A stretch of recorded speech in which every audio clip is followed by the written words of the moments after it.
हाय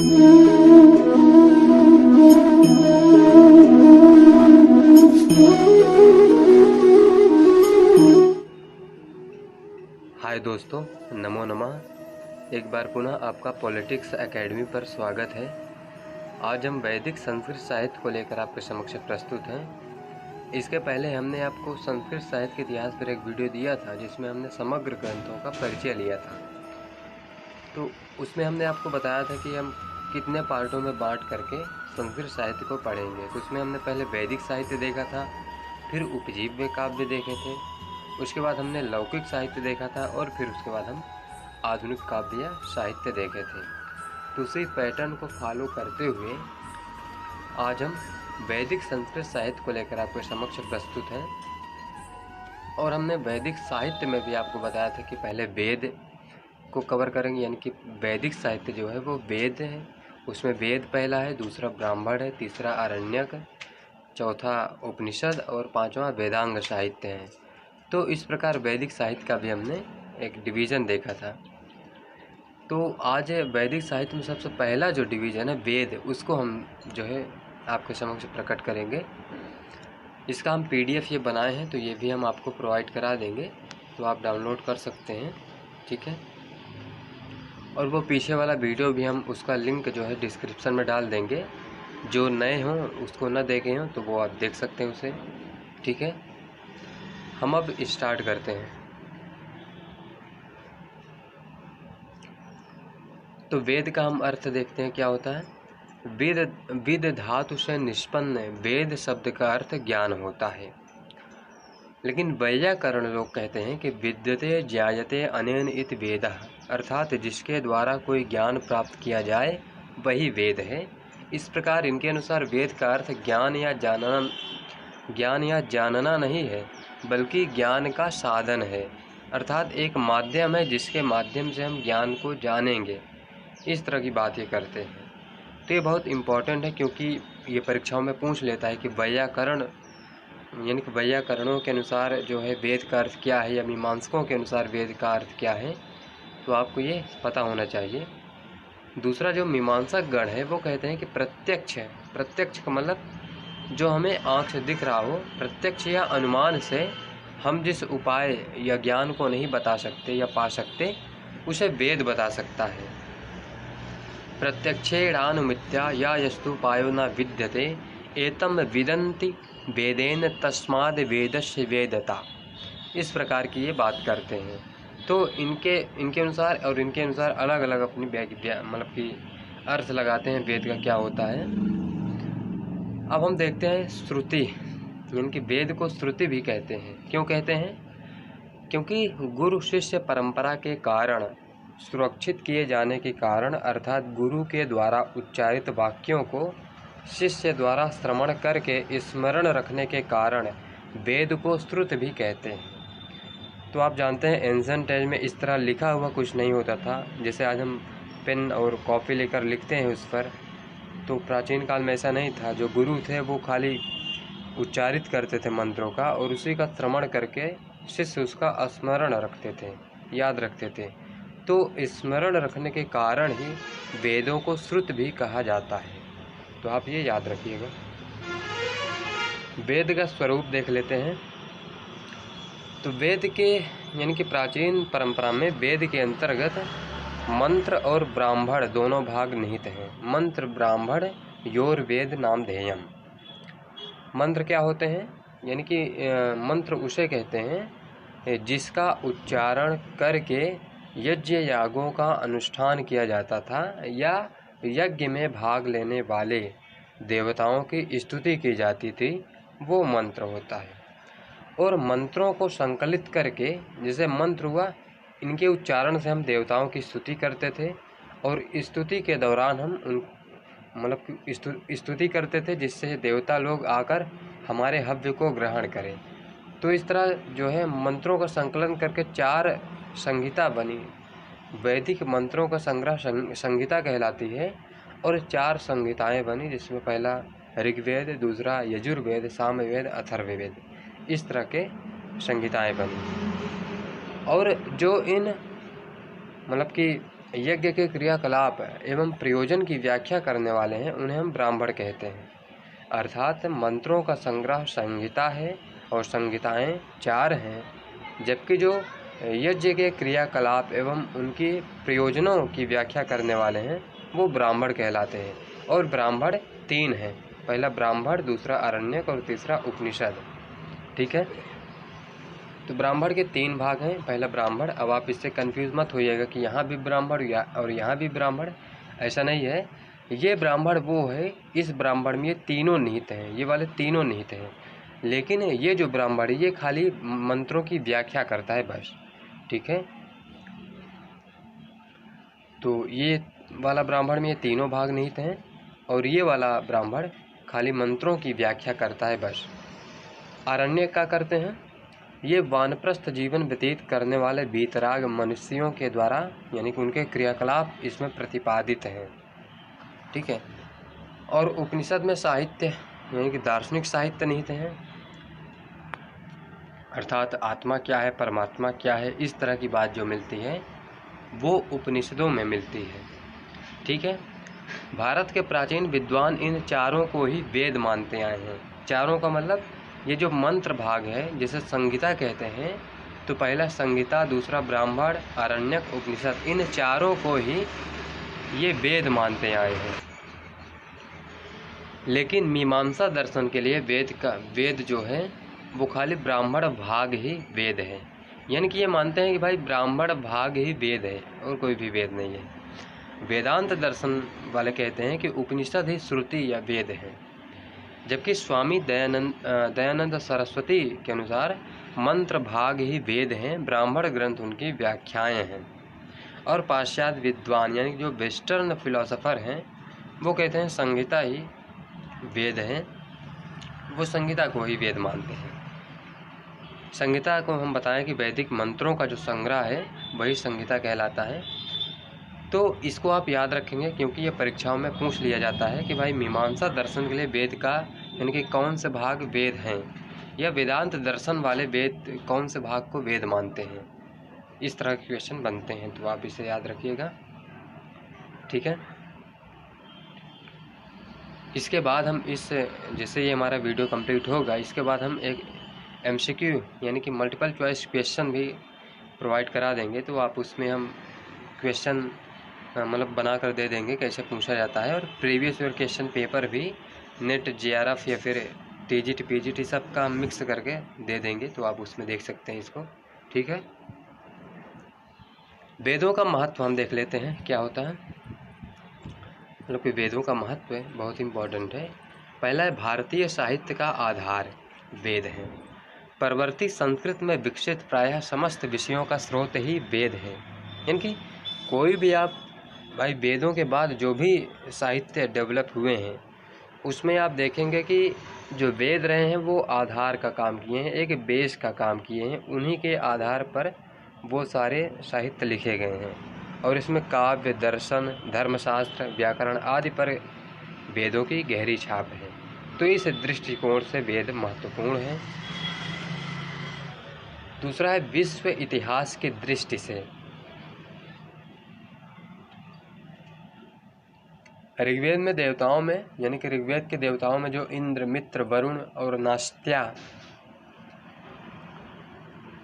यानी कि अश्विना कहते हैं इन्हें, इनका उल्लेख तुर्की में स्थित बोगाजकोई के लेखों में 1400 BC में प्राप्त हुआ है, जो सांस्कृतिक आदान प्रदान का प्राचीनतम उदाहरण है। तो आप देख सकते हैं कि वर्ल्ड हिस्ट्री के पॉइंट ऑफ व्यू से भी ये बहुत इम्पोर्टेंट है। तीसरा है प्राचीन भारतीय इतिहास को जानने का प्रमुख साधन। तो आप जानते हैं कि इतिहास को जानने के प्रमुख जो स्रोत होते हैं या रिसोर्सेस होते हैं वो पुरातात्विक और साहित्यिक होते हैं, और साहित्यिक स्रोत में सबसे महत्वपूर्ण जो स्रोत हैं वो वेद हैं। इन्हीं में हमें प्राचीन काल के राजनीतिक, सामाजिक, सांस्कृतिक, आर्थिक सभी पहलुओं का वर्णन है जिसे हम जान पाते हैं। तो इस दृष्टिकोण से बहुत महत्वपूर्ण है। तुलनात्मक पुराकथा शास्त्र की दृष्टि से भी महत्व है इनका।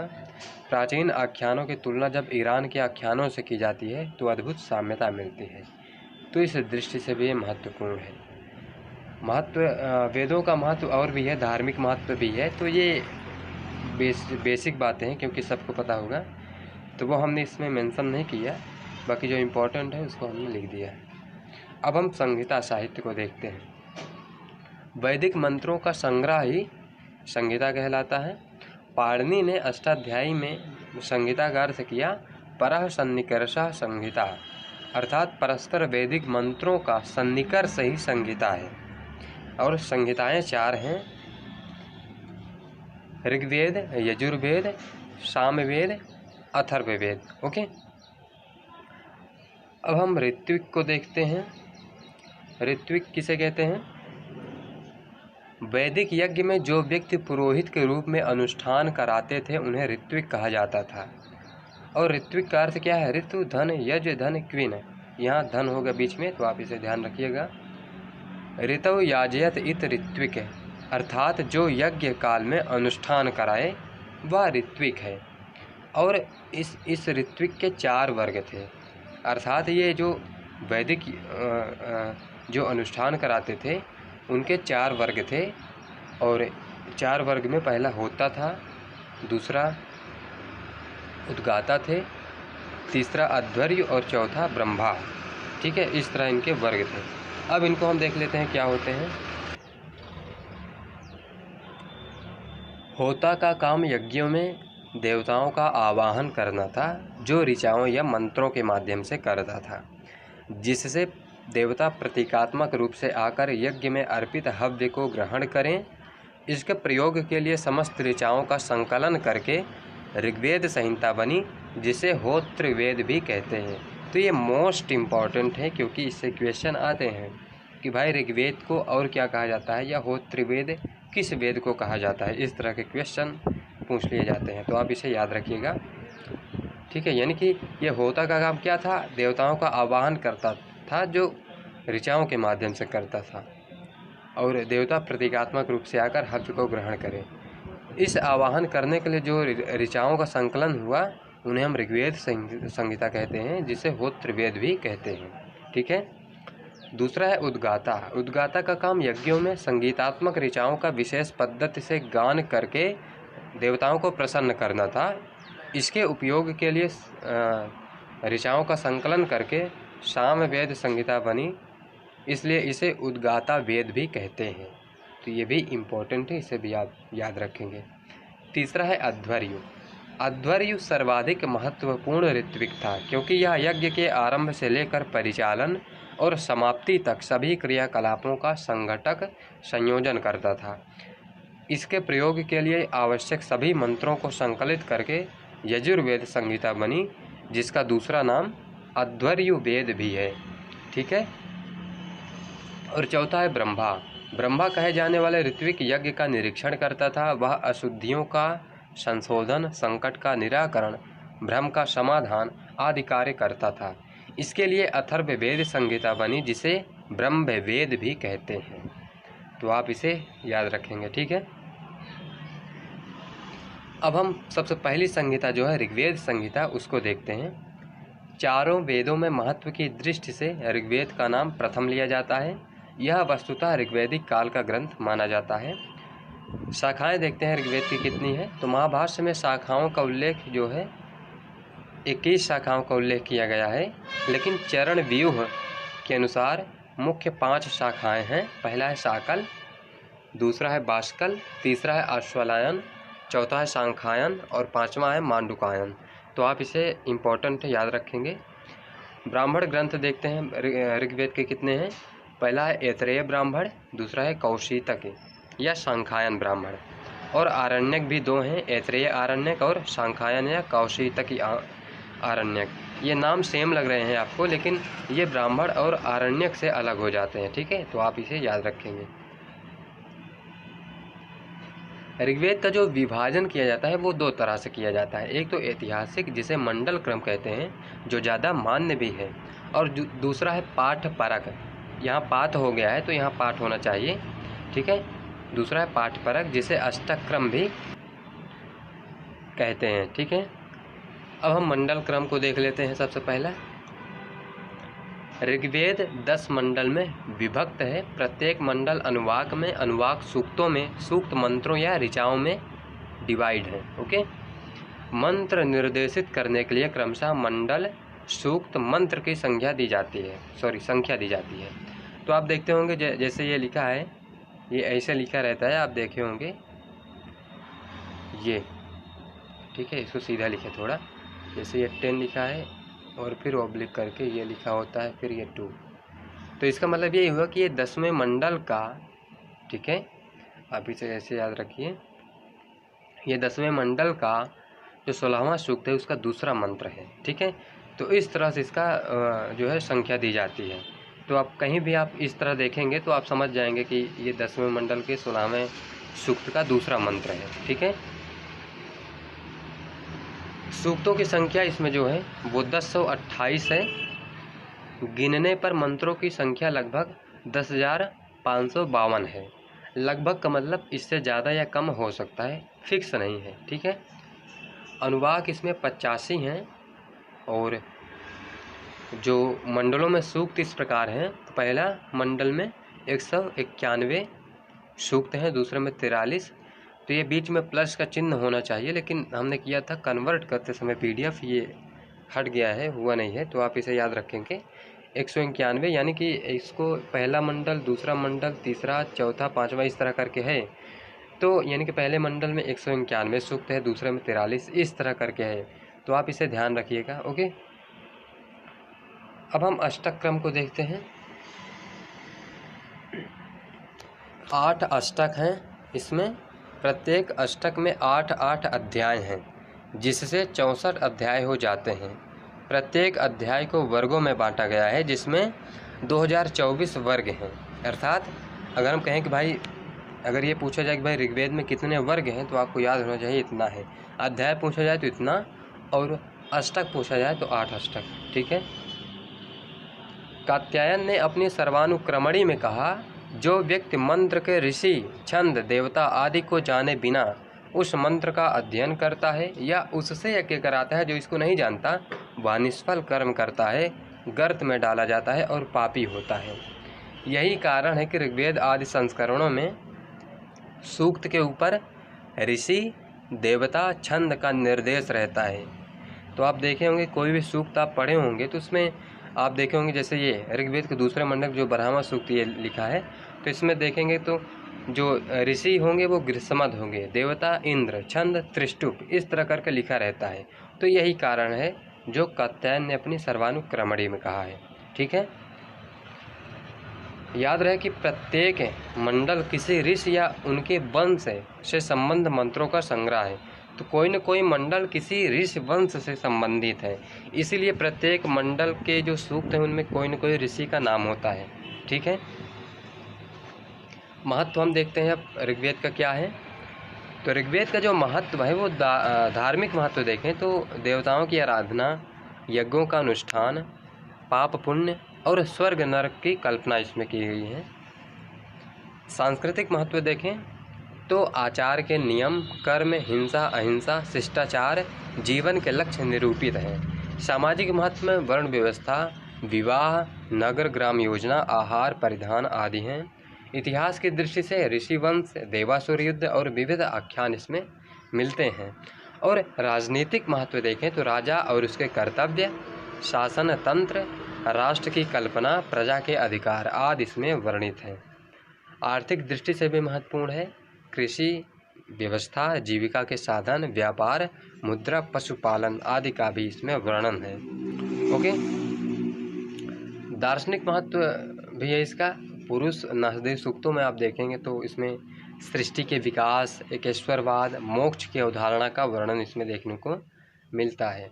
और काव्यत्व की दृष्टि से भी यह महत्वपूर्ण है, क्योंकि इसमें अलंकार, छंद मिलते हैं। काव्यशास्त्र और आख्यान, इन सब के उद्गम के रूप में यह जाना जाता है। ठीक है, तो अब हम ऋग्वेद का विषय वस्तु देखते हैं, या प्रतिपाद्य विषय क्या है। ऋग्वेद के सूक्तों को विद्वानों ने 3 वर्गों में विभक्त किया है। पहला धार्मिक सूक्त, दूसरा है लौकिक सूक्त और तीसरा है दार्शनिक सूक्त। अब हम पहला देखते हैं धार्मिक सूक्त को। तो वह युग भी धर्म का धर्म की प्रधानता का था, आप जानते हैं, जिसका प्रमुख साधन यज्ञ अनुष्ठान था। यज्ञों के माध्यम से धर्म का प्रकटीकरण होता था, आप जानते हैं, कर्मकांड। जो धर्म कर्म होता था वो यज्ञ के माध्यम से। धार्मिक सूक्तों में देवताओं को परमात्मा के विविध प्राकृतिक या आध्यात्मिक रूपों में देखा गया। देवताओं के वर्गीकरण का आधार जो है पृथ्वी स्थानीय, अंतरिक्ष स्थानीय और ध्रुव स्थानीय। पृथ्वी स्थान में जो देवता हैं वो अग्नि, बृहस्पति, सोम, पृथ्वी, नदी आदि इस तरह के जो देवता हैं पृथ्वी स्थानीय हैं। अंतरिक्ष स्थान में वायु, इंद्र, अपाम, रुद्र, वात, मरुत, पर्जन्य आदि का वर्णन है। ध्रुव स्थान में सूर्य को प्रमुख माना गया है, लेकिन अन्य देवता भी हैं जैसे वरुण, मित्र, सविता, पूषण, विष्णु, विवस्वत आदि। ओके, तो आपको हम ये बता दें कि इन सबका हम डिस्क्रिप्शन या फिर जो परिचय है हमने दे रखा है, तो इसका लिंक भी हम आपको डिस्क्रिप्शन में दे देंगे, तो वहाँ से आप देख सकते हैं इसे। ठीक है, कुछ भाव के रूप में भी वर्णित हैं जैसे मनु, श्रद्धा, काम, काल, प्राण आदि। ठीक है, और कुछ तो विशुद्ध स्त्री के रूप में है जैसे सरस्वती, रात्रि, वाक, राका, पुरंदी, इंद्राणी, वरुणानी, इस तरह के जो मिलते हैं आपको सूक्त, उसमें विशुद्ध स्त्री के रूप में ये देखने को मिलते हैं। अब हम देखते हैं लौकिक सूक्त। तो लौकिक सूक्त जो हैं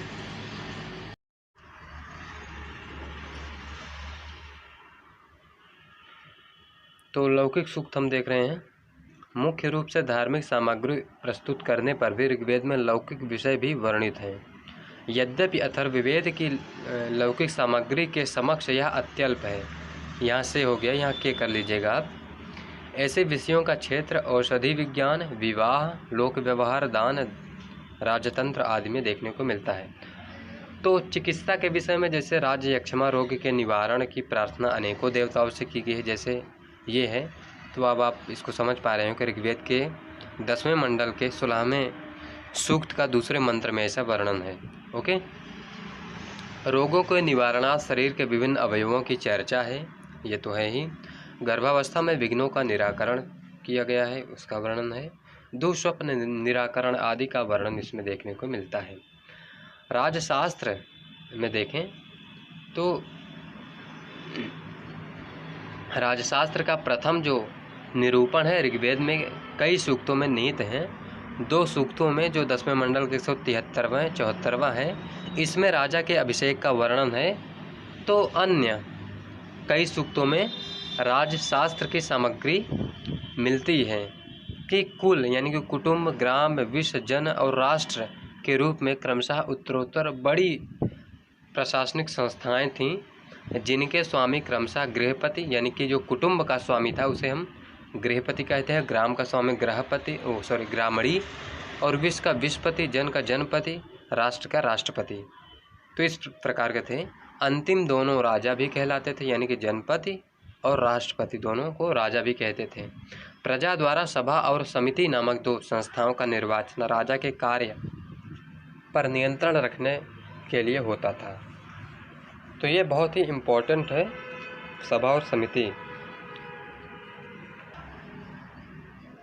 ये इम्पोर्टेंट इसलिए है क्योंकि आज की जो हमारी संसद है उसमें जो लोकसभा और राज्यसभा है वो भी सभा समिति की जैसी है। और सुभाष कश्यप सर हैं, उनकी एक पुस्तक है अवर पार्लियामेंट करके, हमारी संसद करके है, तो उसको पढ़ेंगे तो उसमें उन्होंने वर्णन किया है कि ये जो हमारी संसद है, लोकसभा राज्यसभा है, ये संसदीय व्यवस्था ऐसा नहीं है कि हमारे लिए नई है, ऐसा नहीं है, बल्कि हमारे प्राचीन परंपरा में ये हमारी विरासत रही है, इस आधार पर है। तो इसका इम्पोर्टेंट बहुत ही है, आप देख सकते हैं। विवाह का वर्णन है, तो विवाह का वर्णन ऋग्वेद के एक लंबे सूक्त में मिलता है जिसमें सूर्या का सोम से विवाह वर्णित है। इस विवाह के लिए सूर्या के पिता को अश्विनों ने समझाया था। विवाह के विविध अंगों का वर्णन इस सूक्त की विशिष्टता है, जैसे सूर्या का रथ पर चढ़कर पतिगृह गमन, आभूषण धारण, पाणी ग्रहण, आशीर्वाद इत्यादि। यहाँ इंद्र से प्रार्थना है कि इस वधू को 10 पुत्रों की माता बनाएं, परिवार में पति 11वां पुरुष बने। तो आप देखते हैं उस काल में जो पुत्र का डिमांड था बहुत ज़्यादा था। ऋग्वेद के 10वें मंडल में 5 सूक्त, यानी कि ऋग्वेद के 10वें मंडल में 5 सूक्त मृत्यु संस्कार से संबद्ध है। इनमें 4 सूक्तों की विषय वस्तु भावी जीवन मरणोत्तर काल से संबद्ध देवताओं की स्तुति है। ये देवता हैं यम, पितृगण यानी कि पितरा, अग्नि, पूषण तथा सरस्वती। अतः ये सूक्त धार्मिक परिवेश वाले ही हैं। अंतिम सूक्त विशुद्ध लौकिक है, जिससे यह ज्ञात होता है कि उस युग में दाह संस्कार के अतिरिक्त सबको पृथ्वी में दबाने की भी प्रथा थी। क्रमशः दाह संस्कार ही प्रधान हो गया, जिसके कारण अग्नि के द्वारा देवलोक और पितृलोक में शव पहुंचाने के लिए आख्यान प्रचलित हुआ। तो आप इसे देख सकते हैं। दान स्तुति भी है। तो ऋग्वेद के कई सूक्तों में दान की प्रशंसा है। समाज में आर्थिक वैषम्य एवं अनुचित धन संग्रह के निवारणार्थ धन तथा अन्न के दान पर बहुत बल दिया गया था। धनी का कर्तव्य है कि वह विपन्न व्यक्ति को दान द्वारा संकट मुक्त करे, यानी कि जो संकट में पड़ गया हो उसे दान द्वारा संकट मुक्त करे। ये 10वें मंडल के इतने सूक्त में आप देख सकते हैं मिलता है। अक्ष सूक्त का वर्णन है। तो ऋग्वेद में अक्ष क्रीड़ा यानी कि जुआ खेलना एक प्रसिद्ध व्यसन था, किंतु इस सूक्त में इस व्यसन की निंदा करते हुए कृषि कार्य की प्रेरणा दी गई है। अब संवाद सूक्त आते हैं। तो संवाद सूक्त बहुत ही इम्पोर्टेंट है, क्योंकि ये परीक्षाओं में बहुत ही बढ़िया से पूछते हैं एग्जामिनर लोग। तो ऋग्वेद के लौकिक सूक्तों में संवाद सूक्तों का भी मुख्य स्थान है। इनकी प्रायः संख्या जो है 20 है, लेकिन मुख्य हैं विश्वामित्र नदी संवाद, यम यमी संवाद, पुरुरवा उर्वशी संवाद, शर्मा पड़ी संवाद।